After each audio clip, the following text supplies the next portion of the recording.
So, Louie, let's get into this. And I know Deepika's off camera. If she ever wants to chip in, I'm sure she's got a few things to say. So, tonight's show, I really wanted to give the listeners, I don't know whether we're going to call it an introduction to the concept of Ascension or how deep we might go, but it just feels like something that ever since I was introduced to it through the amazing work that you guys do, it's that you buy a red car and suddenly everyone's got a red car. It seemed to be the case that more and more people are having conversations with me about the idea of Ascension. Some might call it awakening. Others, might call it the harvest if they're familiar with the whole kind of David Wilcock Law of One type of work. But it feels like it's something that really needs to be brought into the world more. So I'd love it if you would share with us a little bit about what is your understanding of this word Ascension and perhaps how you've experienced it. Thank you very much, George. Yes, the word Ascension, it's a very bold, gigantic term.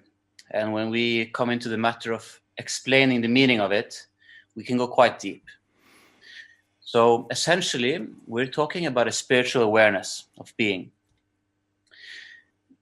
This ascension process that we speak of, it is not only a personal ascension process for mankind, for the individual, but it is an ascension process that goes all the way to our planet and the evolution of our planet. Yeah. And the evolution of us as a species, as a whole species. So to go little bit deeper into this, we ask the question, who am I? Who am I in this world? What is the meaning of my life? And the Ascension is very intimately tied into that question, because this process that we are going through is a process of remembering. It's a process of getting to know our true self, or even our higher self, as some would describe. This transcends anything we might have thought about ourselves. Personality lacks the subconscious, as we always often talk about. This goes to the root of our being, the root of our core. And as you mentioned now, the Ascension is about a spiritual awakening. Spiritual awakening to understanding and knowing who we truly are. Fantastic. And I love that reminder there that you've just given about this is actually, it's a remembering.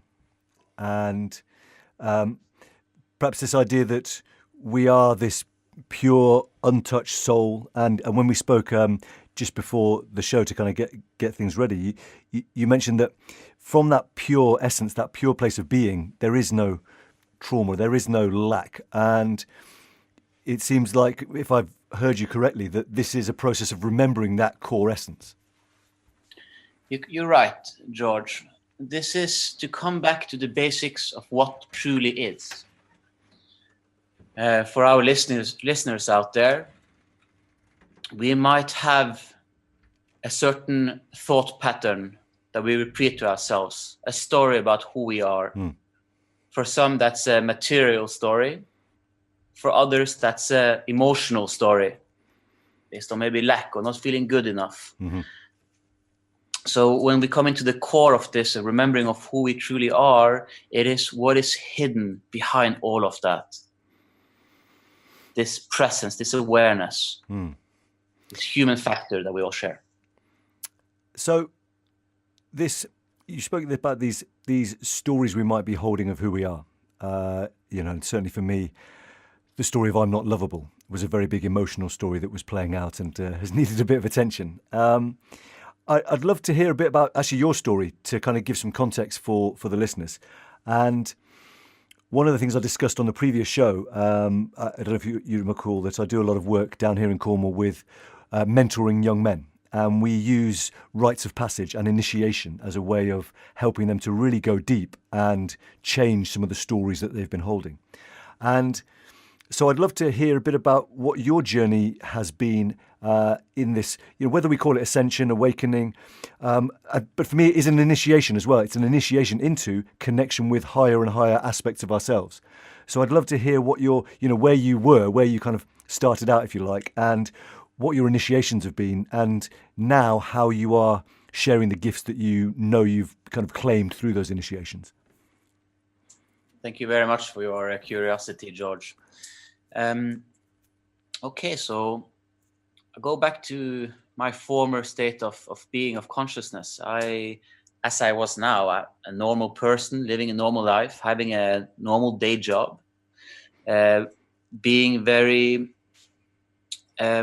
minimal in my insights about myself. My focus was more external. It was about having a good job, good salary, having these material aspects where I found much of my identity.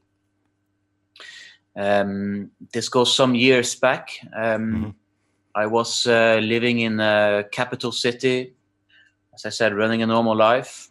And one summer, I was taken away to go to visit a special island in the Mediterranean on pure holiday basis. Okay.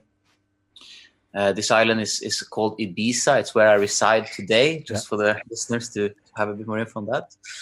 And what happened was that when I came here the first time, I was given an intuitive feeling. There was some mechanism, some energetic quality with this island that touched me. And it touched me in a way where it sparked a curiosity. Okay. This curiosity, it brought me back here several times on my own. I started coming 2 to 3 times a year. And the next time I visited, the following year, this was back in 2006, I was invited to sit with an oracle. That was what she was portrayed at. She was actually a hypnotherapist. Okay. A spiritual hypnotherapist. So on my last day of my holiday back then, she invited me to her home. She asked me if I wanted to have a session with her, and I granted yes, gratefully yes. And this session was about sitting still, eyes closed, going through a very deep relaxation process while still being conscious without falling asleep. And she guided me through certain visualization techniques. There was a moment there in the end of the session where she gave me a touched my shoulder physically. And I had this very strange feeling of my chest opening, almost like a cloud that just blew up in my chest. And some tears, I got quite touched from it, and some tears ran down my eyes. The session was over, and she said, "Thank you very much." And I said, "Thank you." And I jumped on the plane back to Norway. So this is where the story starts. I came back to my hometown, went to bed. The next day I was going to wake up and go to work. And when I woke up in bed, I woke up with a very different state of consciousness. I woke up in a deep, loving feeling, not only for my family or my surroundings, but an unconditionally loving presence for all that was around me. This story is quite long, so I will shorten it down a bit. But basically, that essence stayed with me for about a week. Miracles happened throughout that week, and after that week, I became sick. I got a fever and became quite sick for 2 weeks, and I was left with my normal state of being afterwards. And I was given a very clear message that I had to ask the biggest questions in life. That was my first initiation. Who am I? What is this planet? What are we a part of? What is real and what is true? And it then brought me down on a 3-year-long study where I would study and read all categories of scientific information to find clues and bits of this picture of who am I and what are we doing here. Sounds very familiar, I've got to say. For me, it was randomly, I at the time was promoting hip-hop club nights, and being into hip-hop, I was also into marijuana at the time, but I was very much into making music that was trying to do good in the world. You know, none of this kind of look how much money and look how big my car is. It was about social commentary, making music that could, give a message. And it was around the time of the Iraq War, and I was deeply passionate about trying to find some kind of cure to this just internal battle that seemed to be emerging between East and West, Christian and Muslim. And I remember one night just having a random spliff, and suddenly, like this explosion within. I hear for yourself there was this opening in your chest, and for me it was very much an opening in my. It felt like someone had kind of lit a fire in my head, and again, like yourself, just this incredible loving state that stayed with me for, yeah, a good week or so. And totally changed the course of my life. And I was, like yourself, began reading voraciously quantum physics, world religions, all of this to try and make sense of these big questions that you give voice to. So it's, and this is the first time I've heard this story from you. So it's fascinating to hear that this really seems to be a hallmark of some kind of awakening process, is this initiation into a new state of consciousness, and therefore from that, a desire for new types of nourishment that weren't, that just wasn't there previously. So having begun this journey and really started to dive into as much understanding of these big questions as you could, bring us to kind of where you are now. And if there's any other kind of highlights we need to be aware of, what's your work now? You clearly are not in the day job you were in back then, and you're now living in beautiful Ibiza, which I can certainly attest does have a very special energy. So, give us a sense of who's Louie now and what's the work. Thank you, George. I would like to start off by sharing with our listeners that this is not a single event. This is a process of life. Yeah. That means that there is no magic trick or button. This is a personal commitment, and on that path you will receive signs, clues, and really clear direction. And there are infinite ways. The method you mentioned is attraction to knowledge, to reprogramming the software of the mind by adding new information. This is very relevant, and this is a reoccurring subject for many of those who awaken. But to come back to your question, so this was back in 2006. Since then, I've gone through a universe of different experiences, tools, systems to find my own personal niche and approach to the subject. So basically, I would state that we have 3 core principles that have been integrated into my life, which I know to be a strong foundation to carry a new consciousness. The first is meditation practice.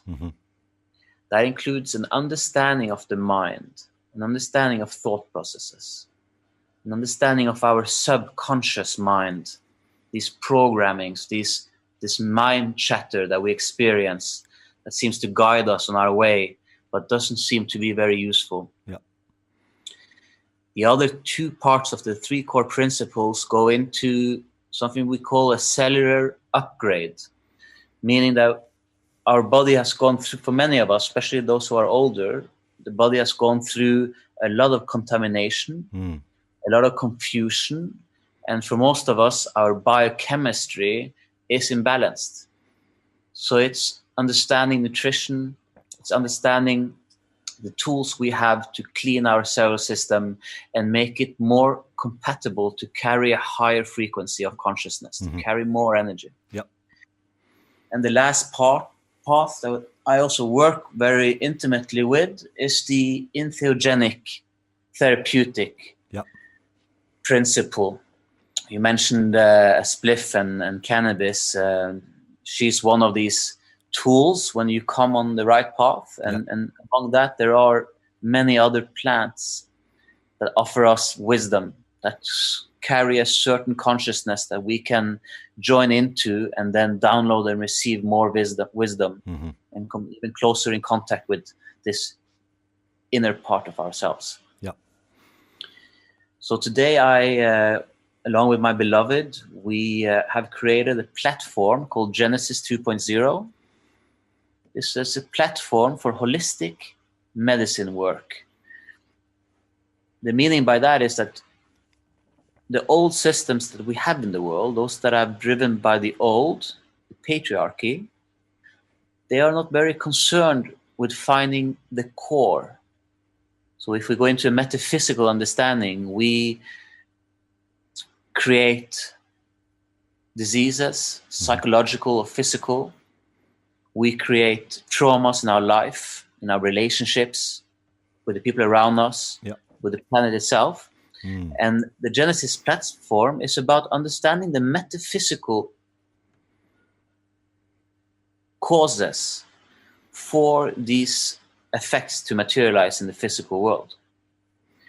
So we are working on creating a platform where we can bridge the old allopathic systems that are more concerned about suppressing the cause, and aligning that with holistic understanding, so we can actually heal and realign the core causes for whatever disease or illness that we're carrying today. And so the kind of the almost the sacred marriage I hear you bringing through Genesis, your Genesis platform, is this marriage of science and spirit, where there is clearly a scientific understanding of some of the nutritional elements, and we know of the kind of neurobiological benefits of meditation, of exercise. And yet I hear you talking with deep reverence of these entheogens, these plant teachers, who have been teachers to mankind for generations upon generations. And the healing that can come from the appropriate work with these teachers is, to the paradigms of Western materialist science, totally inexplicable. So it's, for me, it feels wonderful to hear that, like with someone like yourself, who I judge to be very grounded, to not be, some would say, we have a phrase in the UK, I don't know if you have it over there, like away with the fairies. Now, don't get me wrong, the fairies and their kin are wonderful teachers as well to mankind, and have been our brothers and sisters again for generations. However, what I love is that you seem really clean with your language. It's a platform, and there's a clear, what seems like methodical approach that embodies both this scientific aspect and this spirit aspect. And is that something that you've consciously tried to do, or is it simply this has emerged as the best way to be of service? So this comes from years of, how can you say, trial and error. It comes from, initially, it came from me having many years ago, having a very addictive relationship to cannabis, using it for escaping. Yep. And along that path, the plant was able to teach me and show me other aspects. So that brought me into a decade of experimenting with these very known entheogens. And along that path, having a very structured and methodical way of centering myself through meditation, through breath work, through other normal tools. Yeah.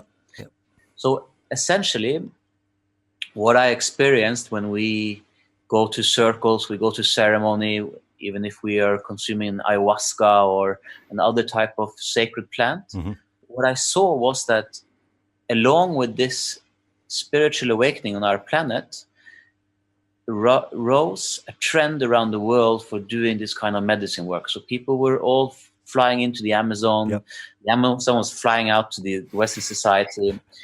And after joining and participating on several of these ceremonies, I saw that, okay, there's something that's missing here. There's missing the marriage of scientific understanding of traditional medicine, and the marriage of that with these anthropological systems. Yeah.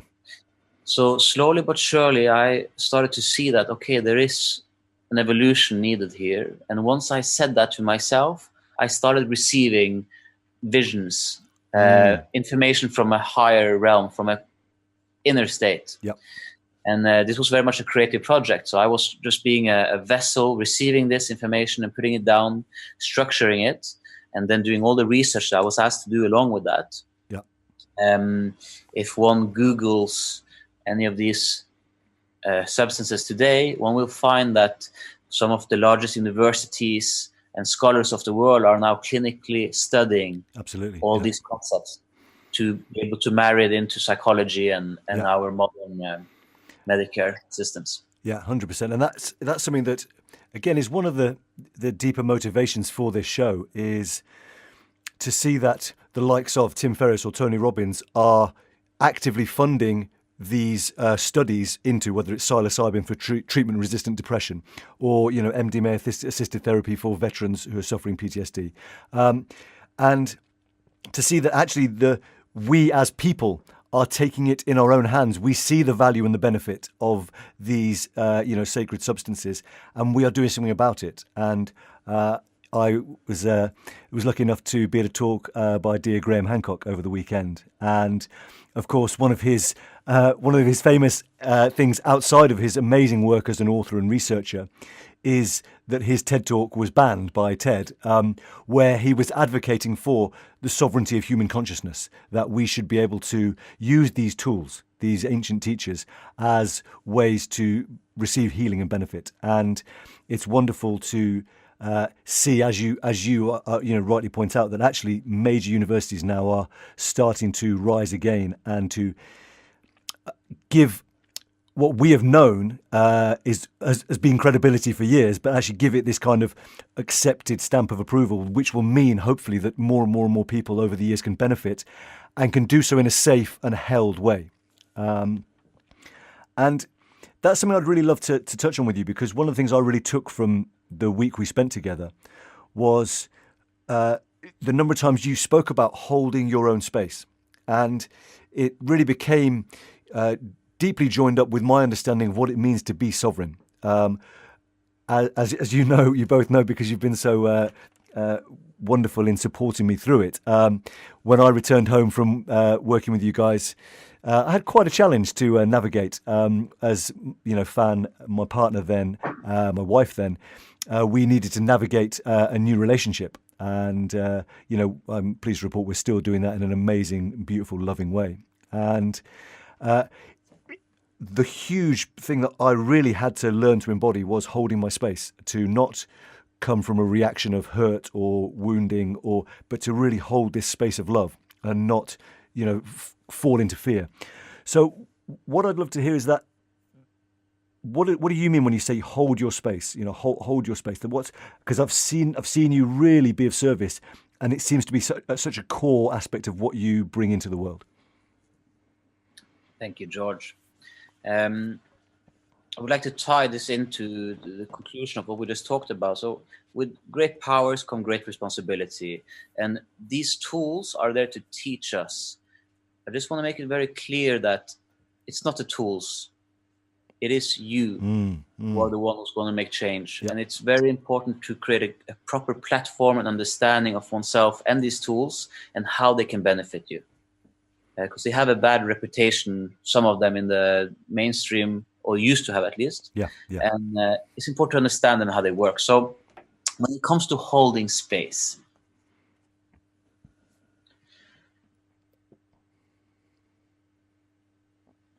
as a human being, we are made up out of two aspects. We all carry a masculine and a feminine side within us. Mm-hmm. When it comes to holding space, we refer to the awareness that we are embodying. When we talk about ascension, about awakening, it is awakening to our true self.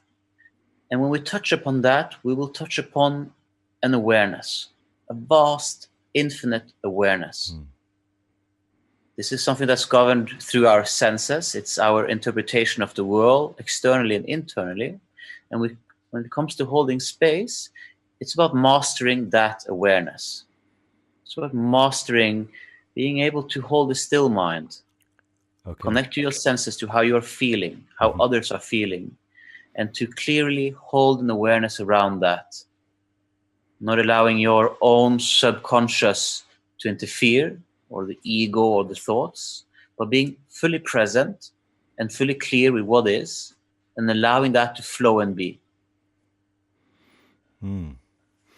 So that's having kind of given voice to the space we hope to hold for ourselves, and therefore for others as well, to allow that connection with the highest potential of ourselves.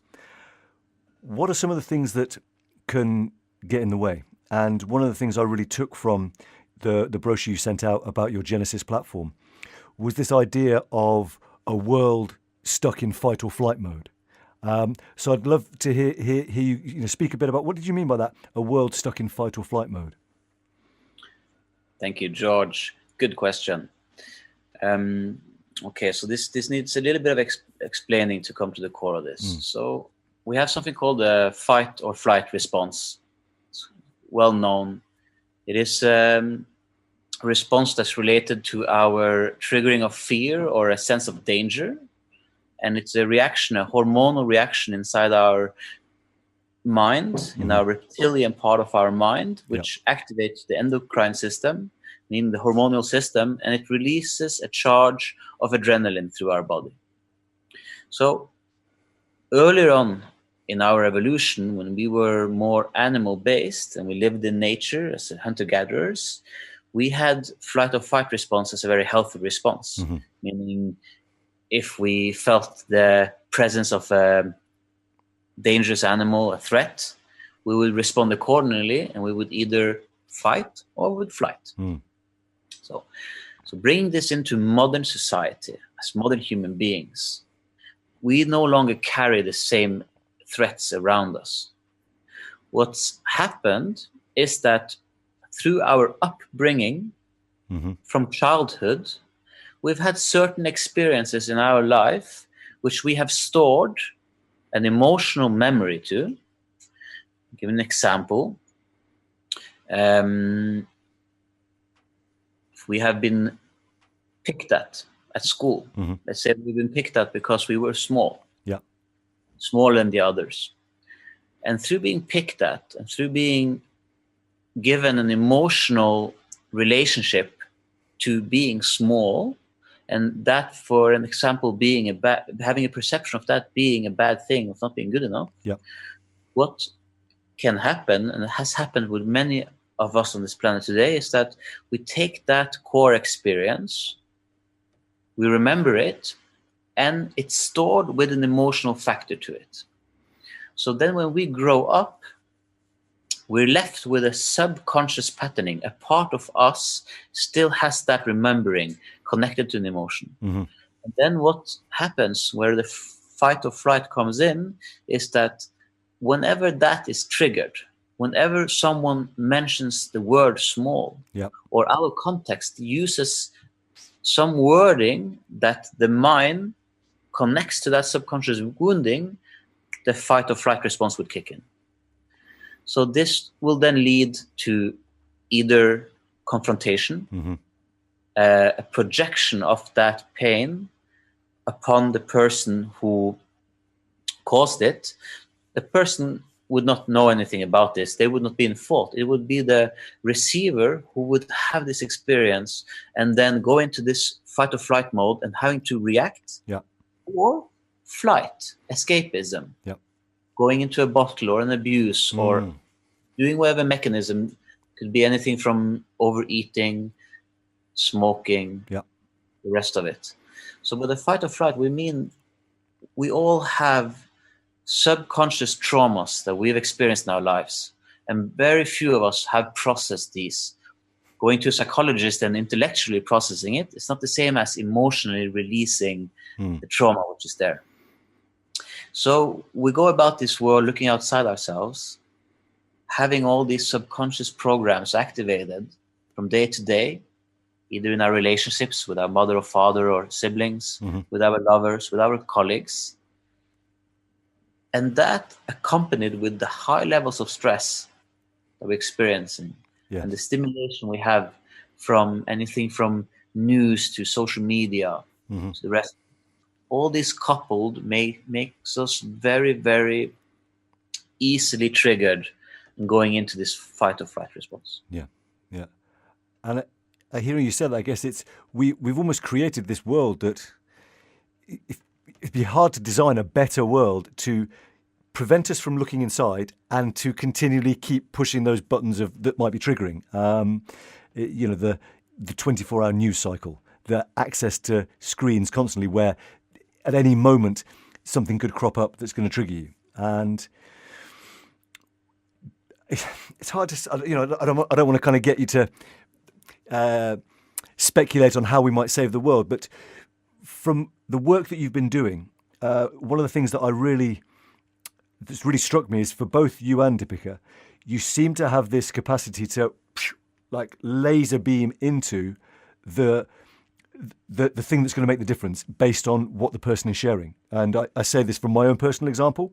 You know, when I was at the start of this transition that Fan and I are going through, I think you both just said, you know, whatever comes up, don't judge it, feel it, and you know, let it. And literally, that single sentence was a compass by which I navigated the next 5 months, far more gracefully than I could have ever imagined, and most people could ever imagine, in truth. And equally, I know that, you know, Fan spoke to Deepika the other day, and just, you know, a single sentence has helped Fan again just navigate this totally unknown territory in a way that's, you know, full of ease and grace again. So this process of really being able to understand the territory, navigate the landscape. Do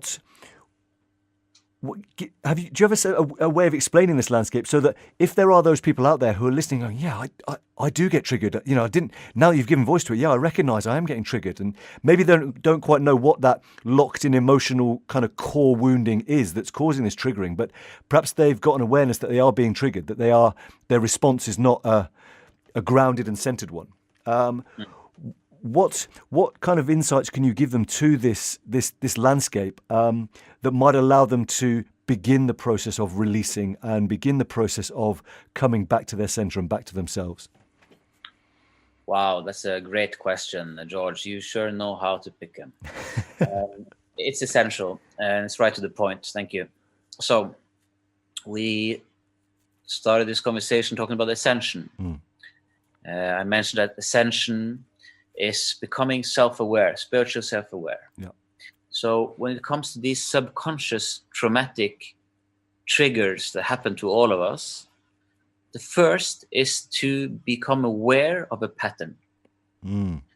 Meaning that for many of us, we go through life often blaming others for what's happening to us. But the second we can discover that there is a pattern from one person to another and the same things are happening, that's where we get a signal that we need to look at ourselves. Yeah.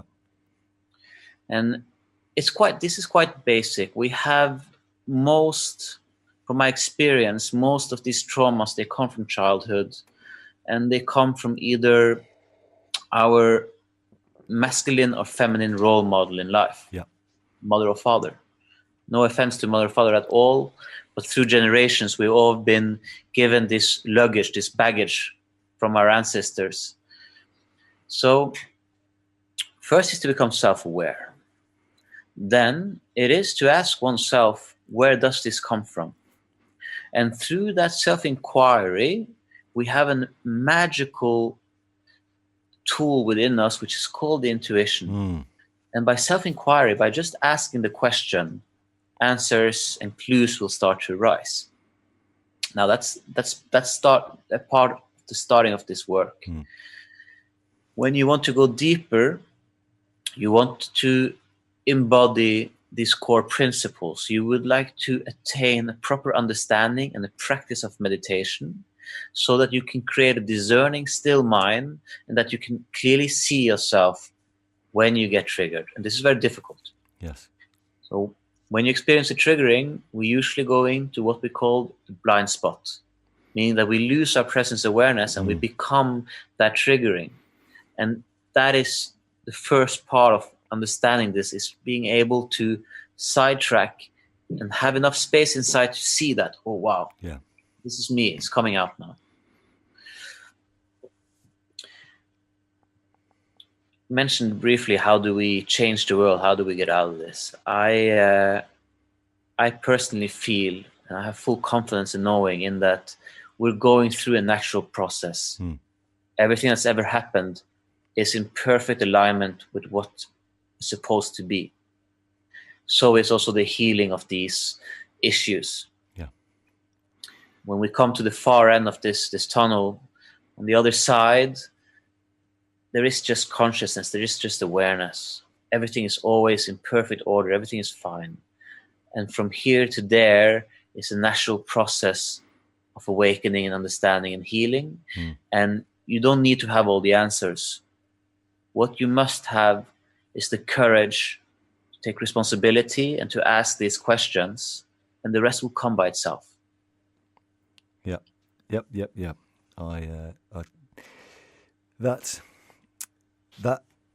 That intuition that you speak of, so valuable. And again, one of the things that has been on some levels drummed out of us by the kind of reductionist materialist model of the world that we have, had since the time of Descartes and Newton.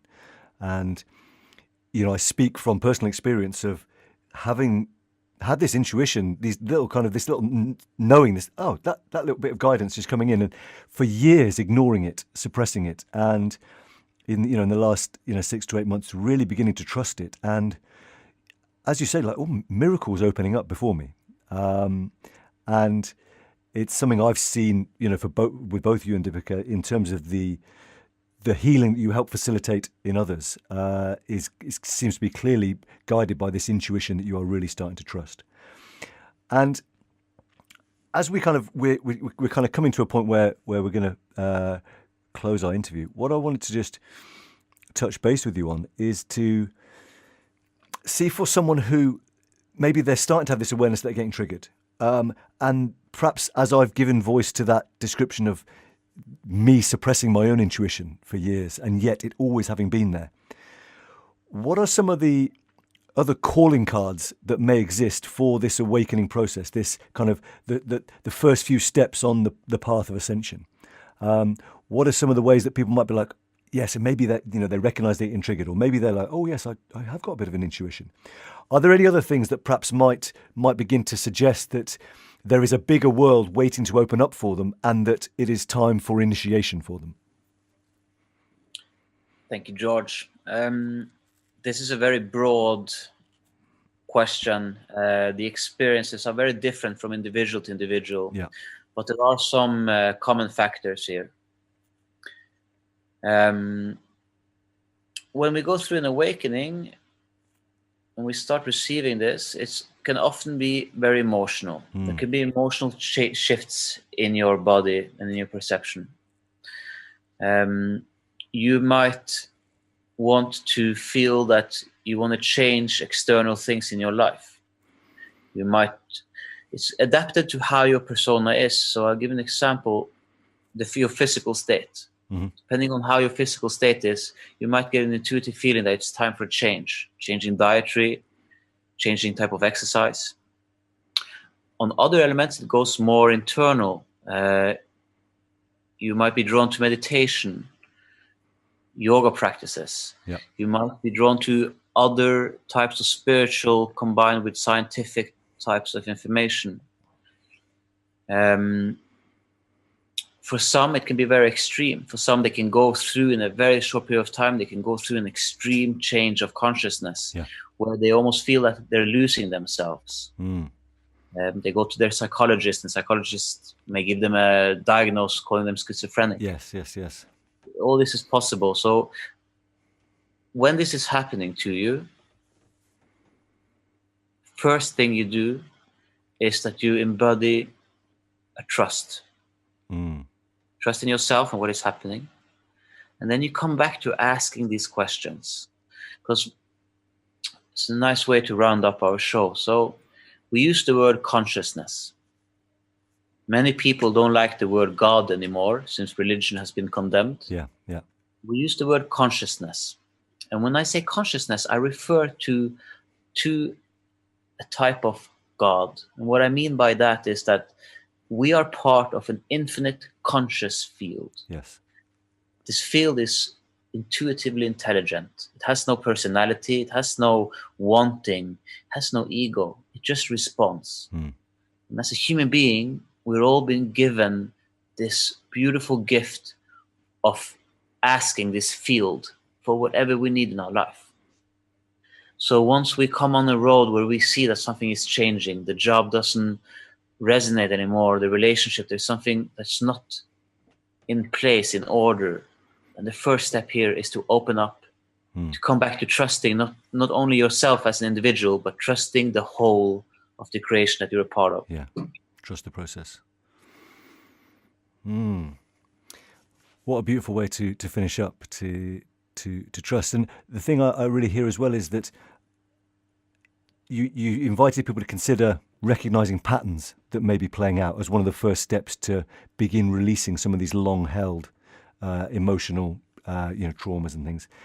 And again, for me, as I heard that, it's, these patterns will keep creating because we have this higher self, this higher aspect of ourself that is constantly trying to give us the healing that we need so we can open up into a fuller and more majestic version of ourselves. And I'm really grateful for the way that, again, you have so calmly and so clearly given us a glimpse into what is possible. And in the work that I see you and beloved Deepika doing, it really affirms for me just what is possible for a life. And I will never forget Deepika inviting myself and a group of others to consider that this suffering that we are told we must endure, again, is just a story. And yes, there will be trials and tribulations. And perhaps we don't need to suffer as much as we once have. And so, Louie, I really want to thank you for inviting our listeners to consider that and for giving them some real practical insights into what their own awakening and ascension process may be looking like. So thank you so much, brother. And I would love to do a part 2 with both of you if you would be up for that. It'd be amazing to dive in. And we men have been here, sharing things, and it would be amazing to get beloved Deepika to, soften our energies as well. So thank you so much. And is there any final messages you would leave our listeners with? Thank you, George. Yes, first of all, I would like to thank you for this initiative, for really hearing the calling, trusting yourself, and making a huge difference in our lives, and I'm sure in the life of the listeners that we have out there. So, to final thought from me here, it comes from the state of consciousness I'm embodying now, and I would like to finish off with saying that the world is the way that we perceive it to be. For the world to change, we have to change ourselves. So to come to that is to come to a new perception of who we are. It means starting to tell a new story about ourselves, to let go of the old and to start connecting to the highest potential and image one can have of oneself. When one can do that and embody and establish that, then the life around them will change according to that. Thank you very much, George. Wonderful. Wonderful. Guys, so much love, and I look forward to connecting with you very soon. Go well. All right, folks, that was beloved Louie and his partner Deepika, who was off, and they are truly, truly special souls, and I hope you took a lot from that. We are bang on our 10:30 time, just ticking over to 10:31 now. So this is me signing off, and I'm so grateful for you being here, for you listening, and please do get in touch with the show. If there's anything you would love to hear, any avenues you would love us to explore, the number again is 07501 434 189, and please let your friends and your neighbours know, because this is a station run by truly wonderful volunteers, a dedicated team, and they deserve your ears and your attention. And I am so grateful for your ears and your attention this evening or whenever you're listening to this. This is the Sovereign Human Radio Show. Stay sovereign, stay blessed, and I'll see you soon.